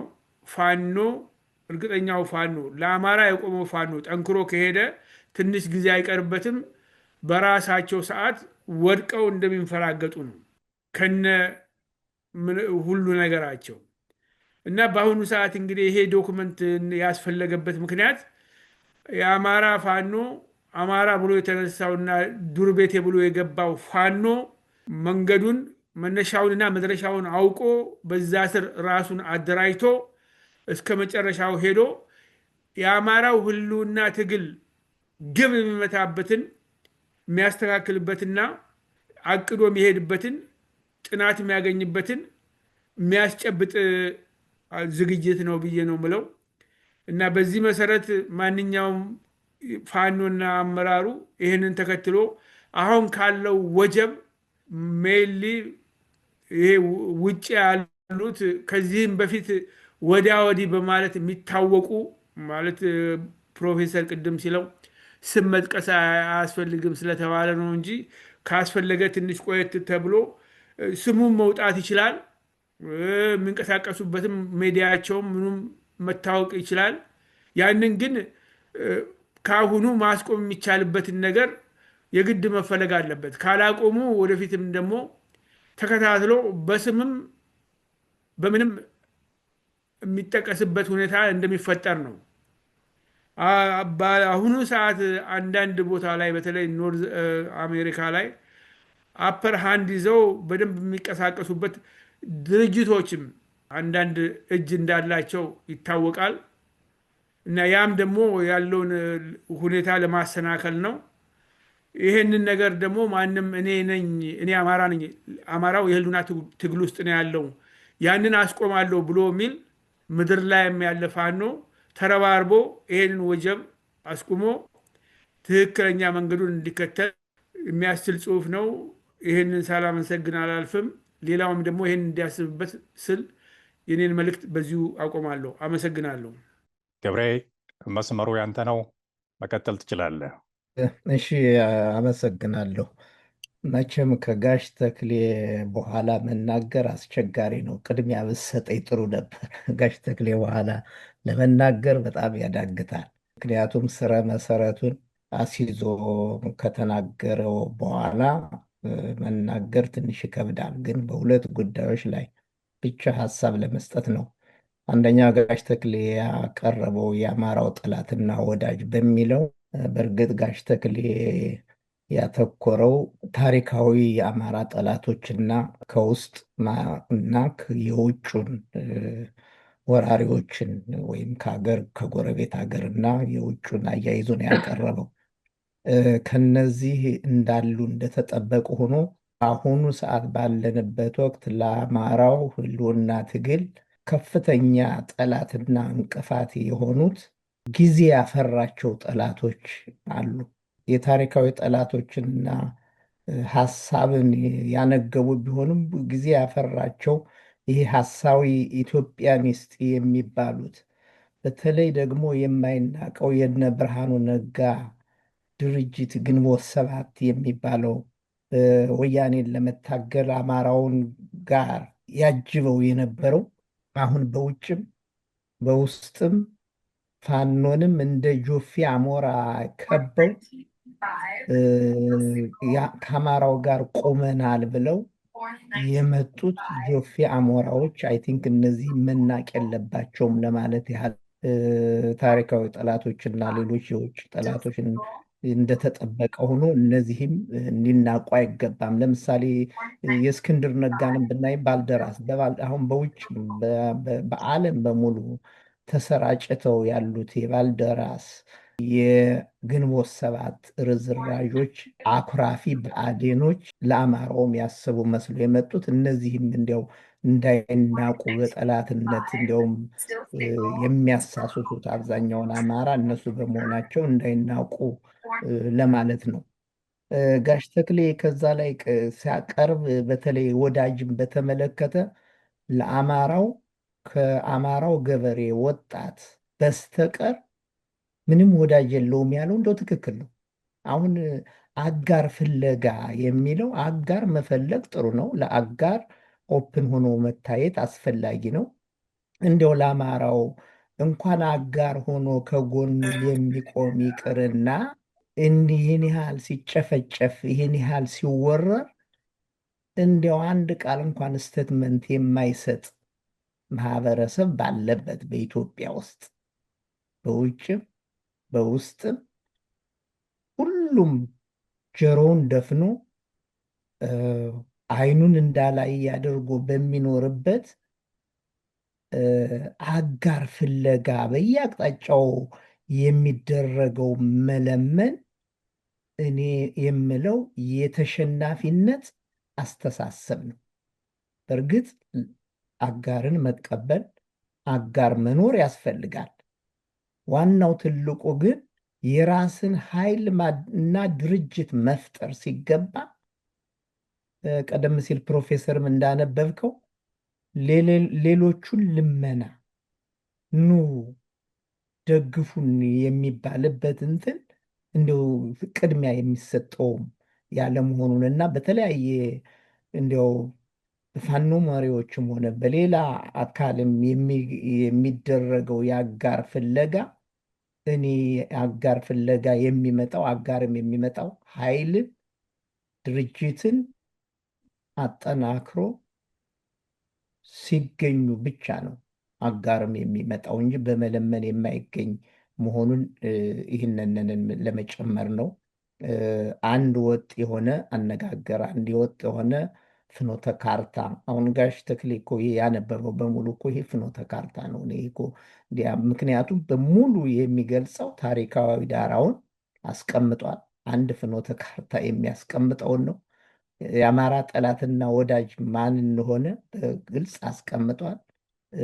እንደገና ደግሞ ጠቋሚ የሆነ ደግሞ ለአማራው ነፃ መውጣት ብቸኛው አማራው መሆኑን በግልጽ ያስቀመጠበትን እንደዚህ ፍኖተ ካርታ እንዲያው መጠቀም የሚቻልበት ሰነድ ነው ዛሬ ጋሽ ተክሌ ያቀረበውና እንዲያው ምስጋና ከማቅረብ ባሻገር ሌላ ለመጨመርም በማይቻልበት መንገድ ስላቀረብክ እንዲያው እግዚአብሔር ጤና እድሜ ይስጥልን ለማለት ነው።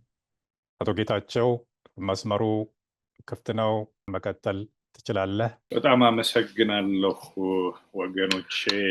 እንደተለመደው ቱባ የሆነ ሀሳብ እያነሳችሁ መታችኋል።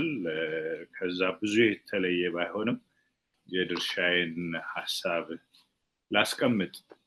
ይሄ በጣም ትልቅ ርዕስ ነው። የህልውና ትግሉ ለድል የሚበቃው መነሻና መድረሻ ሲኖረው ነው። መነሻውን የማያውቅ መድረሻውን የማያውቅ ማንኛውም ትግል ተብሎ ሊጠራም አይችልም።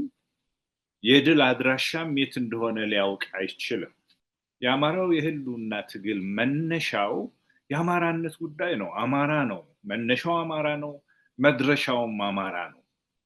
ይሄ ግን በውስጡ የሚይዛቸው ብዙ ዝርዝር ሐሳቦችን ያቀፈ ነው።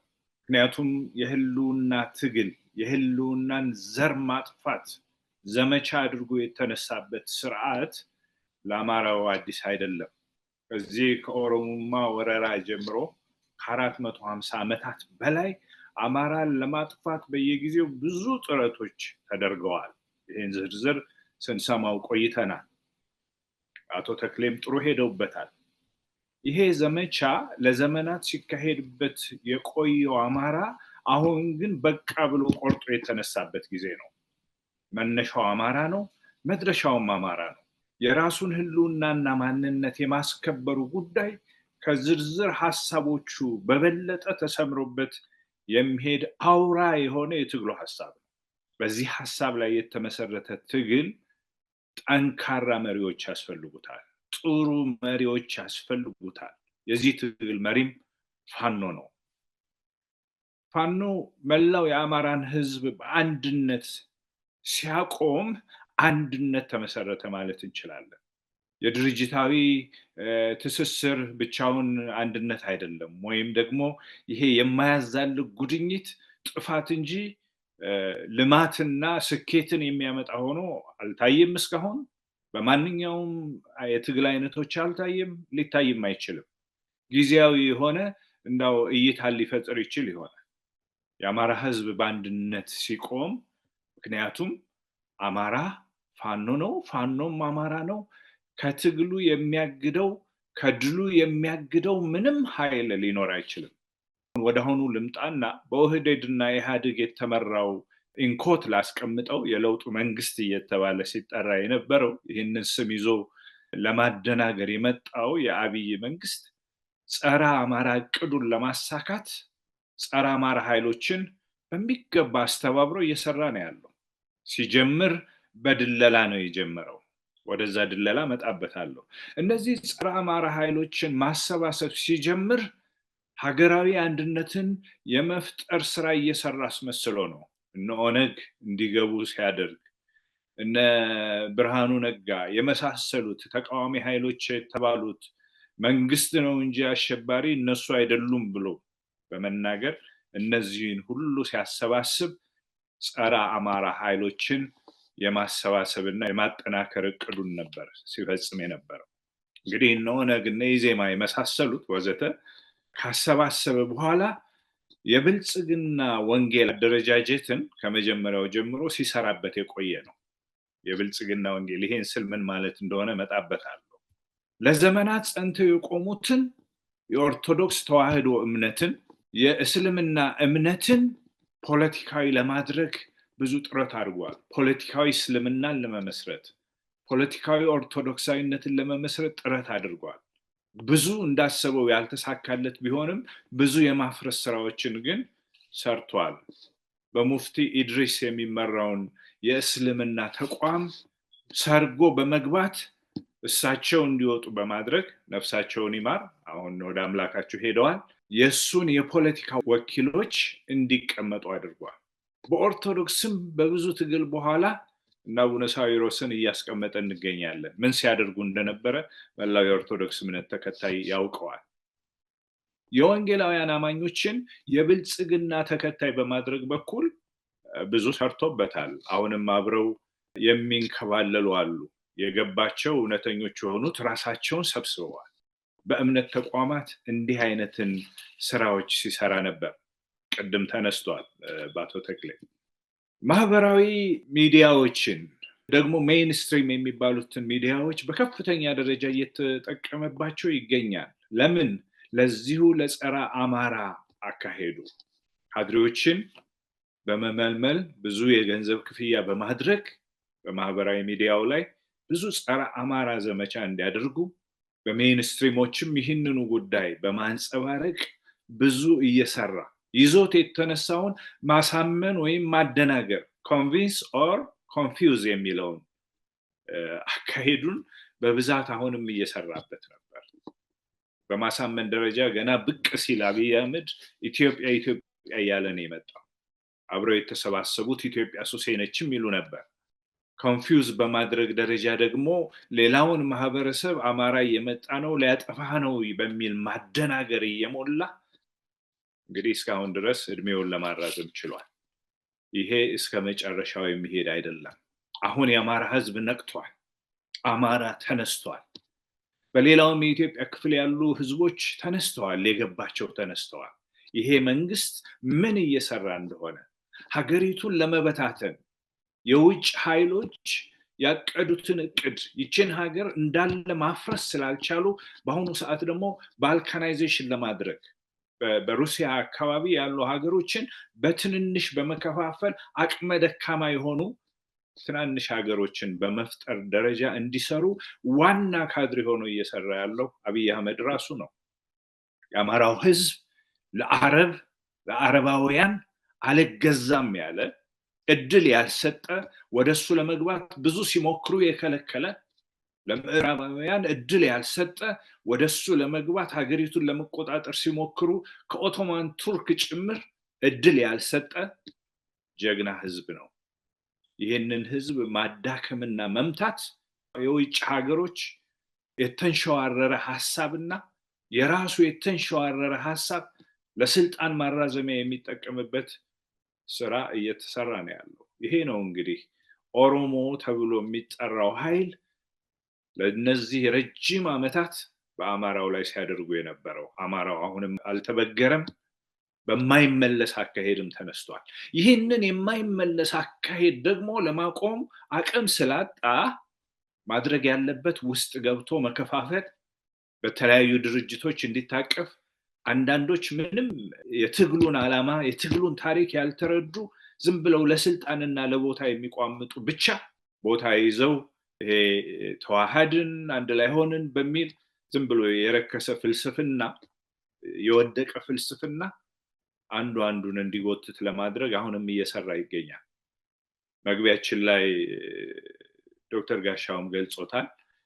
እንደነዚህ አይነት መተሳሰሮች የትም የሚያደርሱ አይደሉም። ለአማራ ህዝብና ለሌሎች ኢትዮጵያውያን ነን ለሚሉ ዜጎቻችን ማደናገሪያ ሆኖ የቆየው ኢትዮጵያ አንድ ነች፣ አሁን ደግሞ ኢትዮጵያ ፈጽሞ አትፈርስም የሚል ወሬ ያወራ ያ የማደናገሪያና የማሳመኛ ፍልስፍናቸውን ለማራመድ ይሄን እየተናገረ ሀገሪቱን ግን የመበታተን ስራ እየሰራ እንደሆነ ይሄን ሳይገነዘብ የሚቀመጥ ሰው አለ ብዬ በአሁኑ ሰዓት አላስብም። ካለ ይንቃ ነው የምለው፣ ተኝተዋል።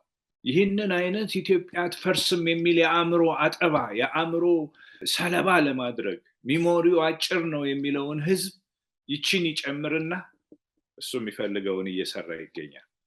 ብዙ አይነት እንደነዚህ አይነት ስራዎችን መስራት፣ የኦሮሞ አርቲስቶችን ማብዛት፣ ሌላውን ግን መግፋት፣ ከሚዲያው ስትሪም ማስወጣት፣ የሐሰት ትርክትን መቀጠል፣ አሁንም በማህበራዊ ሚዲያ እንዲያናፍሱት ማድረግ፣ በሐሰት ተራኪዎች የተጻፉ ጽሁፎችን፣ የተሳሳተ የትምህርት ስርዓት መገንባት። ያለው የትምህርት ስርዓት የተሳሳተ ነው።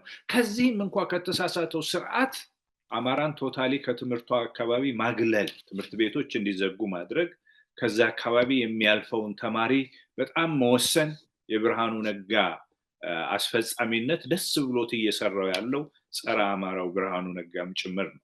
እነዚህን ነገሮች እያየን የአማራው ህዝብ የአማራ ፋኖ ሲስተማቲክ ለሆኑ ለሚበታትኑ መያያዞች ራሱን አጋልጦ መስጠት የለበትም ብዬ አምናለሁ። የአማራን ህዝብ ሉዓላዊነት የሚቃወም ሌላ ፍልስፍና ይዞ የሚመጣ ያለምንም ማወላወል ጸረ አማራ መሆኑ በግልጽ መነገር አለበት። የህልውና ትግሉ ለድል የሚበቃው መነሻና መድረሻው በትክክል የታወቀ ሲሆን ነው። መነሻውም መድረሻውም አማራ ነው፣ አማራነት ነው። ይህንን ካልኩ ይበቃል። እናመሰግናለን አቶ ጌታቸው፣ ስለ ሰፊው ትንተናህ ከልብ እናመሰግናለን። እንግዲህ አድማጭ ተመልካቾቻችን የዛሬውን ዝግጅታችን በዚሁ እንቋጫለን። በሌላ ጊዜ በሌላ ዝግጅት መልሰን እስክንገናኝ ደህና ቆዩን።